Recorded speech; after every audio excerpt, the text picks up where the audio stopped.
Love is not just an emotion. It is a connection we learn to build.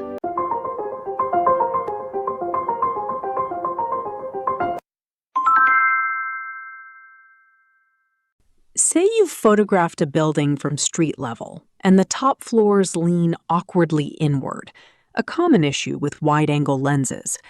Perspective Warp fixes this without cropping away half your image. Go to Edit, then Perspective Warp, and draw a quad grid over the building's face by clicking its 4 corners. Draw a second quad over an adjoining wall if needed, and Photoshop links them automatically at the shared edge. Switch to Warp mode using the toolbar, then drag the corners until the vertical lines look straight again. Press Enter to commit the change. That leaning building now stands upright, and the fix took under a minute.